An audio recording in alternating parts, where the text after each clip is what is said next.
Hello అండి, నమస్తే. ఈరోజు వీడియోలో ఒక మంచి పచ్చడిని అయితే చూపించబోతున్నాను. ఈ పచ్చడి చాలా అంటే చాలా అద్భుతంగా ఉంటుంది. అలాగే చాలా సింపుల్గా కూడా చేసుకోవచ్చు. అస్సలు మిస్ చేయకండి ఈ పచ్చడిని. వీడియోలో చూపించినట్టుగానే ఒక్కసారి ట్రై చేసి చూడండి, అద్భుతంగా ఉంటుంది. మరి వీడియోని పూర్తిగా చూసే ముందు వీడియోకి ఒక చిన్న లైక్ ఇవ్వండి.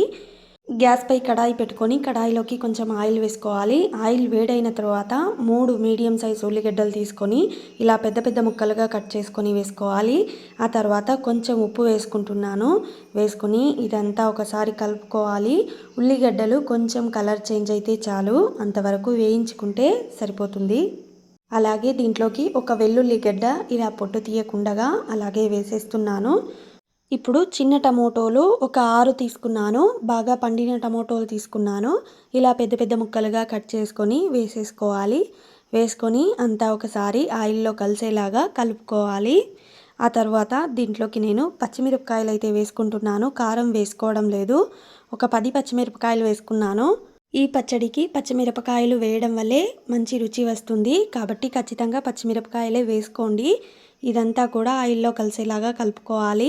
ఇప్పుడు సగం టీ స్పూన్ పసుపు వేసుకోవాలి. అలాగే దీంట్లోకి కొంచెం చింతపండు కూడా వేసుకుంటున్నాను. చింతపండు వేయడం వల్ల ఈ పచ్చడికి మంచి రుచి వస్తుంది. ఇప్పుడు ఇది కూడా అంతా ఒకసారి కలుపుకోవాలి. నేను హాస్టల్లో చదువుకునేటప్పుడు వంట చేసే అక్క వాళ్ళు ఈ పచ్చడి చేసేవాళ్ళు. చాలా అంటే చాలా రుచిగా ఉండేది పచ్చడి. నాకు అప్పటి నుంచి ఈ పచ్చడి అంటే చాలా ఇష్టం. ఇప్పుడు మూత పెట్టుకొని ఇదంతా దగ్గర పడేంత దాకా మగ్గించుకోవాలి. ఇప్పుడు మూత తీసి చూద్దాం. చూడండి, ఇలా పైనంతా ఆయిల్ తేలింది కదా. ఇలా ఆయిల్ తేలితే అంతా మగ్గింది అని అర్థం. ఇదంతా ఒకసారి కలుపుకోవాలి. టమోటో ఉల్లిగడ్డ కొంచెం చల్లారిన తర్వాత మిక్సీకి అయితే వేసుకోవాలి. మరీ మెత్తగా కాకుండా కచ్చపచ్చ వేసుకోవాలి.